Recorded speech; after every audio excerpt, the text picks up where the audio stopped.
Bonjour à tous, bienvenue sur cette vidéo résumant notre deuxième réunion de travail sur la conception et la mise en œuvre des paiements pour services environnementaux sur Valence Romand Agglomération. Donc le déroulé de cette étude, tout d'abord en septembre, nous avions lancé l'étude et fait la préfiguration de quels étaient les indicateurs qu'on voulait intégrer dans le paiement pour services environnementaux. Un premier atelier a eu lieu. La vidéo qui récapitule cet atelier est toujours disponible si vous le souhaitez. L'atelier 2 a du coup eu lieu le 11 décembre. C'est cette vidéo qui le récapitule. De décembre à janvier, il y aura un premier test des trajectoires. Le bureau d'études SCE rencontrera 10 exploitations pour faire une simulation d'environ une demi-journée pour préciser ce que ça donnera sur chacune de ces exploitations. En janvier, on aura un comité technique et un comité de pilotage qui nous permettra d'ajuster les indicateurs qu'on vous a présentés aujourd'hui, que ce soit les seuils ou leur définition. Ça nous permettra ensuite, du coup, d'avoir un PS fixe sur lequel vous pourrez choisir de vous engager ou non. Donc, la contractualisation aura lieu de février à mars. C'est un contrat entre votre exploitation et Valence Romand Agglomération, si vous le souhaitez. Il y aura une réunion d'information ou peut-être un autre format selon les conditions sanitaires pour résumer quel est le format final des PSE. Et le 31 mars, du coup, Valence Romand Agglomération, une fois que vous aurez contractualisé, pourra valider auprès du financeur qui est l'agence de l'eau. Les objectifs de la concertation et d'aujourd'hui, c'est de faire remonter toutes vos remarques et toutes vos questions. Donc, à la suite de cette vidéo, n'hésitez pas à nous contacter par mail ou téléphone. De pouvoir ensuite travailler avec ces dissimulations, ça nous permettra de tester à l'échelle réelle une fois qu'on aura réajusté.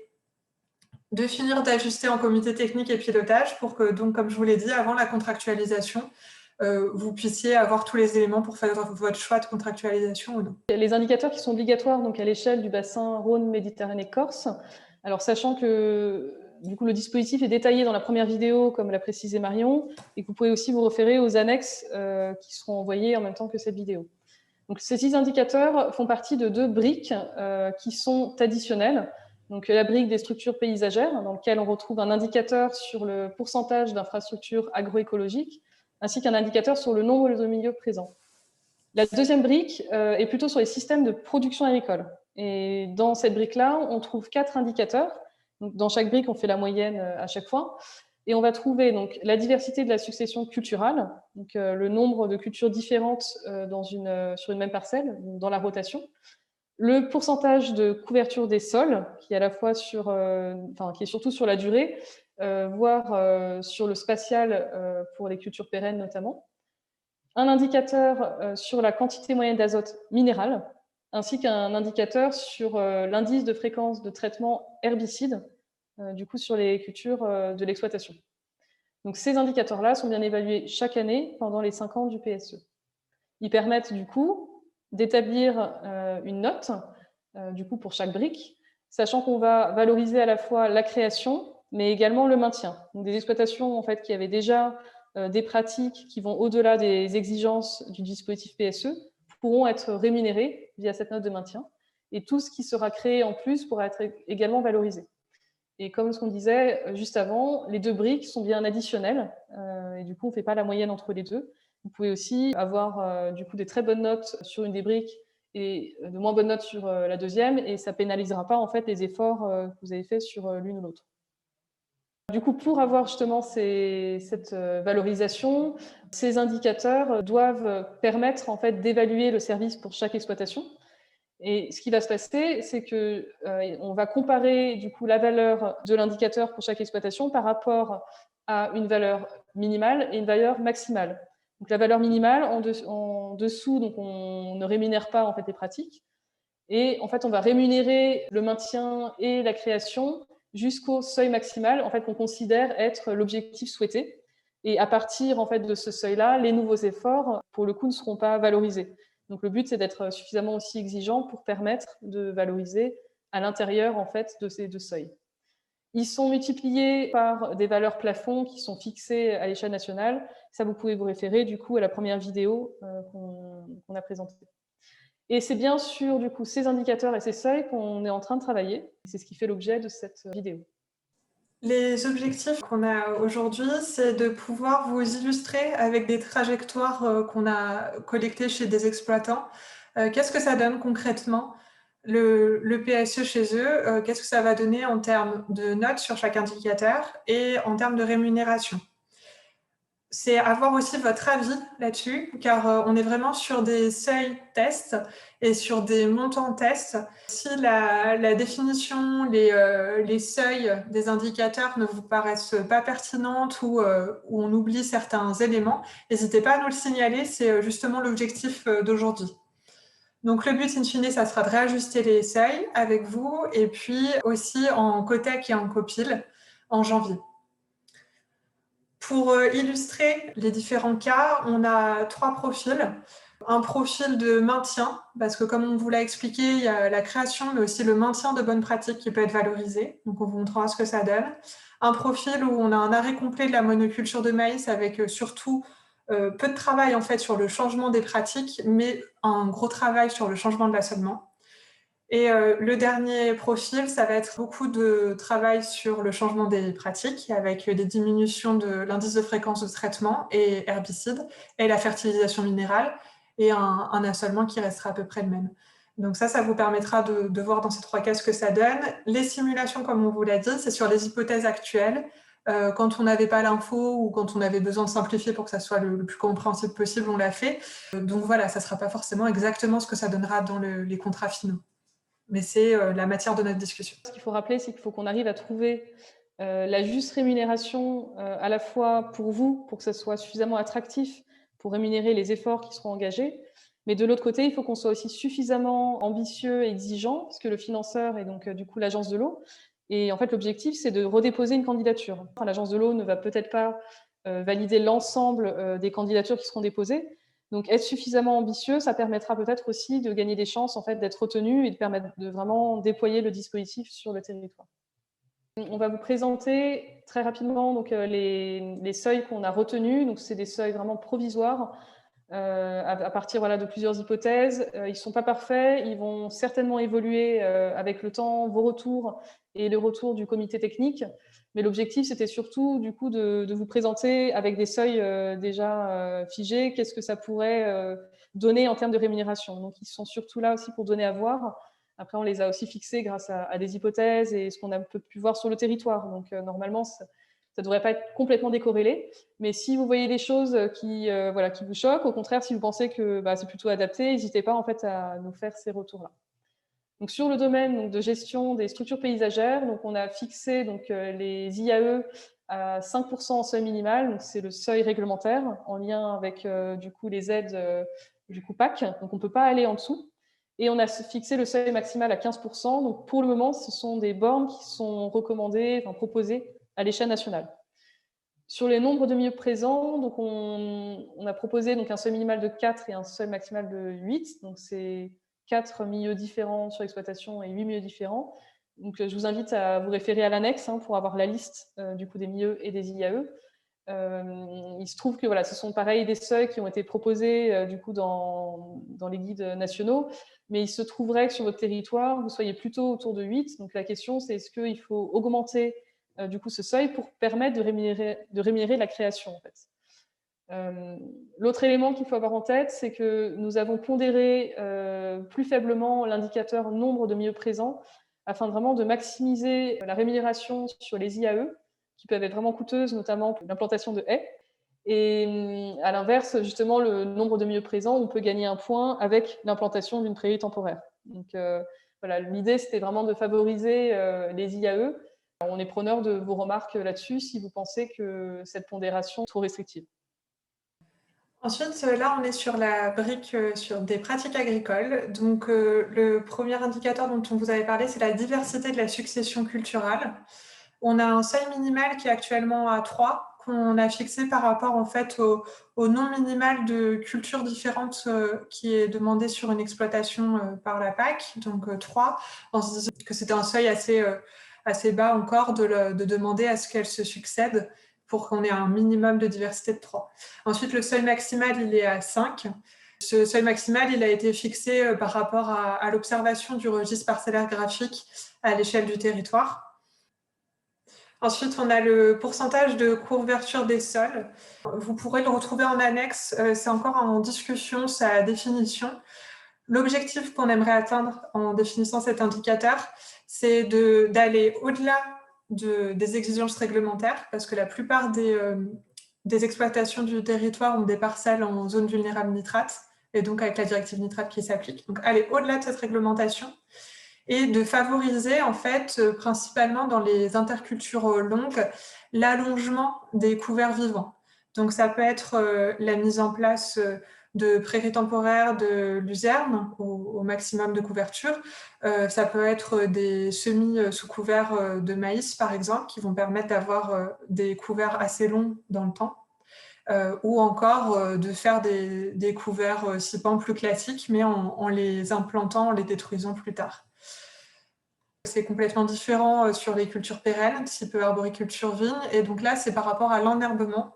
Si la parcelle est enherbée 50% du temps ou toute l'année, et puis si elle est enherbée juste sur un interrang sur 2, par exemple, ou sur tous les interrangs. Le cas des PPAM, donc les plantes aromatiques et à parfum, là-dessus, on veut bien votre retour aussi.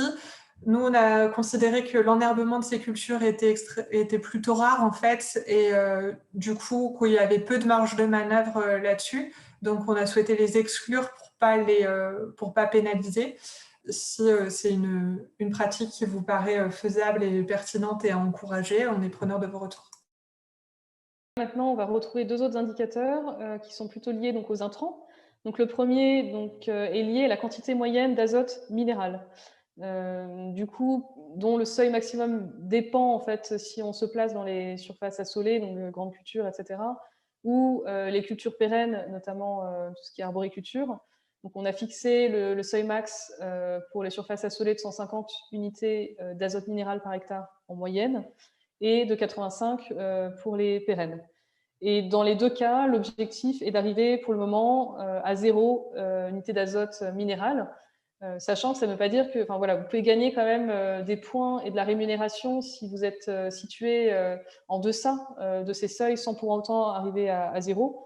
Mais ce 0 permettrait notamment de valoriser certaines cultures ou en tout cas certaines pratiques du coup davantage. Et là également, le cas particulier donc, des PPM, de la vigne, etc., reste du coup encore à définir. Et donc, autre intrant, donc les herbicides. Donc là, on se place donc, sur un ratio d'un IFT herbicide divisé par un IFT herbicide dit de référence. Donc, souvent, là, on va pouvoir utiliser donc, des données notamment régionales en fonction des cultures qui sont présentes sur le territoire.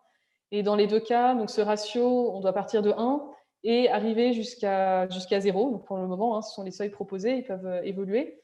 Donc, on a donc un IFT de référence donc, qui doit encore être validé pour les grandes cultures. Donc, la question, c'est est-ce qu'on part de chaque grande culture, par exemple blé tendre, blé dur, etc., et on reste sur celles pour lesquelles on a un IFT de référence, donc on n'en aura pas, par exemple, pour la luzerne ou d'autres, ou est-ce qu'on crée un ratio sur une succession culturelle qu'on retrouve assez souvent sur le territoire, et auquel cas on partirait de 1,8.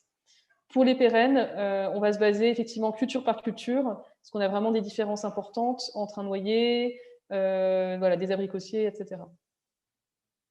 Et le cas particulier encore des PPM pérennes doit être défini. Donc on va passer maintenant sur l'illustration de quelques trajectoires. Donc, ce qu'on a calculé, c'est des notes. Donc, une note, par exemple, 2021, donc, ce sera la première année donc, du PSE, jusqu'à la note 2025. Donc, on considère que 2021, c'est que du maintien. Et 2025, normalement, en fonction des trajectoires, on a dû avoir du coup une évolution. Et on a calculé ces notes pour l'ensemble des indicateurs, à l'exclusion de la couverture du sol. Donc, comme le disait Marion, la formule de calcul doit encore être validée, ainsi que le pourcentage d'IAE en maintien, c'est à la première année, parce que lors de la remontée des projets, on ne pouvait pas vous demander voilà, tous les éléments de détail. Donc pour l'instant, on a considéré qu'on partait donc, de 5%, donc la borne inférieure, sachant qu'en fait, ce qui compte réellement, c'est la création. Vous pouvez vous référer du coup à la première vidéo ou du coup au support qu'on vous envoie, et vous regardez les montants plafonds, vous verrez que la création sur les infrastructures agroécologiques est beaucoup plus importante que le maintien. Et ces simulations de notes nous permettent de simuler des montants de création et de maintien. Donc on est parti de l'hypothèse que la première année 2021 c'était du maintien et qu'en fait toute la création se faisait en 2022, ce qui n'est vraiment pas le cas voilà, qui sera pratiqué dans la réalité. Mais voilà, on avait dû poser cette hypothèse pour pouvoir faire des calculs homogènes entre du coup, les différents cas. Donc, le cas numéro 1, comme on le disait, c'est un profil de maintien sur du coup, des surfaces principalement donc grandes cultures, donc une exploitation du coup, de plutôt grande taille, hein, de 160 hectares, avec du coup, la création d'une friche, donc d'un nouveau milieu. Mais comme vous pouvez le voir, en fait, la note était déjà à 10, donc on ne peut pas aller au-delà de 10, donc finalement, la création ne sera pas valorisée, ainsi que la création d'un demi-kilomètre de haies qui permet d'obtenir une petite proportion de points sur cet indicateur-là. Au niveau des stratégies agricoles, ici, donc, on sera sur un maintien d'une succession culturale à 3,5, donc on est déjà au-delà du minimum requis qui était de 3. Et en ce qui concerne les IFT herbicides et la fertilisation minérale, on était déjà un petit peu au-delà des seuils requis minimaux, mais on l'améliore un petit peu avec une réduction de moins 10% de ces deux intrants. Donc, qu'est-ce que ça donne du coup en termes de montant? Finalement, ce que vous pouvez voir, c'est que du coup, on a une création quand même qui permet d'être sur les IAE, qui permet de rémunérer l'implantation de ce demi-kilomètre du coup de haies. Donc, vous pouvez avoir environ à la louche 2005 euros pour cette création-là. Pour ce qui est des systèmes de production agricole, du coup, finalement, on est parti d'une petite note de 1,5, mais du coup, on valorise quand même le maintien et on augmente un tout petit peu à une note de 2. Et au final, sur les 5 ans, on arrive à une rémunération moyenne de 30 euros par hectare par an. Et si du coup, on additionne l'ensemble des montants structure paysagère et production agricole, on arrive à peu près à 30 000 euros au total, du coup, pour cette trajectoire-là. Cas numéro 2, l'arrêt de la monoculture de maïs qui est remplacée par du lavandin. Vous pouvez voir que là, on se situe sur une rotation avec une succession culturelle assez faible, assez limitée par rapport au seuil qu'on avait proposé. Donc, vous pouvez voir effectivement qu'en termes de longueur de rotation, du coup, on n'atteint pas en fait, les seuils, et du coup, la note est de 0. Au niveau de la fertilisation minérale, on a également la même chose, c'est-à-dire que la fertilisation est au-delà des seuils qu'on a fixés, et du coup l'exploitation est également 0. Par contre, au niveau des traitements herbicides, c'est une exploitation qui est quand même assez vertueuse par rapport au seuil qu'on a proposé, et qui a une note assez intéressante, déjà de maintien, donc avec 7, et qui va, grâce au remplacement de la monoculture de maïs par du lavandin qui, lui, n'a aucun herbicide, améliorer du coup cette note-là. Donc la question derrière, en fait, pour ce cas, c'est est-ce que le fait d'avoir une très bonne note sur un seul indicateur et 0 sur les autres permet de sortir une rémunération? La réponse est oui. Ce que vous pouvez voir en fait sur le graphique à droite, c'est que cette exploitation génère environ 25 euros par hectare par an en moyenne de rémunération sur le volet de gestion des pratiques agricoles, ce qui est finalement assez proche du premier cas, qui était à 30 euros par hectare. Donc, ce qui veut dire, c'est qu'avec des stratégies complètement différentes, on peut du coup avoir des rémunérations similaires dans le cadre de ce PSE. Autre élément, il s'agit donc du maintien des IAE. Ce que vous pouvez voir, c'est qu'en fait, il n'y a pas donc de création, et donc on se retrouve en fait juste sur la valorisation donc de la gestion de l'existant. Donc il y avait quand même déjà un petit peu de haies et un certain nombre donc, de milieux sur l'exploitation, ce qui génère en fait 600 euros du coup par an pour cette exploitation-là. Enfin, cas numéro 3, donc on parle d'une exploitation qui est plus diversifiée et qui a également donc, des cultures pérennes, à la fois vignes et noyers.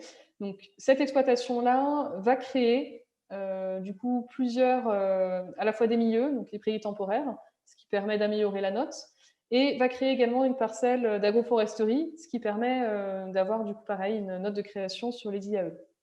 Au niveau des stratégies agricoles, ce que vous pouvez voir, c'est que cette exploitation était déjà bien au-delà, en fait, au niveau donc des herbicides et la longueur de rotation par rapport aux seuils minimaux et qu'elle va en plus améliorer sa note sur les herbicides et la fertilisation minérale.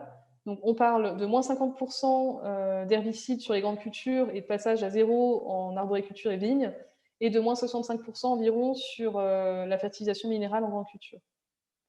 Donc effectivement là, ce qu'on peut voir, c'est qu'on a quand même une amélioration de la note sur les 2 volets beaucoup plus conséquente, de 0,8 à 5 sur 10 pour les structures paysagères, avec voilà, la mise en place d'un nouveau milieu et de 5 hectares d'agroforesterie, et du passage d'environ 5 à 7 sur 10 pour les systèmes de production agricole, en réduisant l'IFT herbicide de moins 50% et la fertilisation minérale de moins 65%, et en gardant une succession culturale de 4,5. Et au final, on obtient du coup une rémunération assez importante sur le volet structure paysagère pour financer au final notamment la création d'un milieu, d'une parcelle d'agroforesterie. Et au niveau des pratiques agricoles, on obtient en fait une moyenne de 100 € par hectare par an. Au total, ce dossier permet de générer environ 80 000 € sur les 5 ans. Voilà, on est preneur pour ces 3 cas de vos réactions. Est-ce que ça vous paraît trop? Est-ce que ça vous paraît pas assez? Est-ce que, voilà, si on revient juste avant, à 20 000 € sur 5 ans, est-ce que vous pensez qu'il y a un intérêt justement à vous inscrire dans la démarche du coup du dispositif PSE? Est-ce qu'à l'inverse, vous pensez qu'il faut davantage rémunérer la création et peut-être moins le maintien et du coup d'avoir des seuils plus exigeants? Donc on est preneur de toutes vos remarques du coup suite à cette vidéo. Les prochaines étapes suite à l'atelier, comme on vous l'a dit dans le calendrier au tout départ, ça va être les diagnostics d'exploitation avec le bureau d'études SCE. Donc n'hésitez pas à reprendre les contacts qu'on vous donnera par mail, par téléphone ou par mail, si vous souhaitez y participer. N'hésitez pas non plus à nous faire des retours, à commenter ce qu'on vous a présenté. Le but étant justement que le PSE soit pertinent, adapté au territoire, qu'il soit attractif pour vous, pour qu'au final, il puisse à la fois répondre aux enjeux de la collectivité et à la fois trouver son public chez vous. Voilà, je vous remercie pour votre écoute et n'hésitez pas à nous contacter. Merci.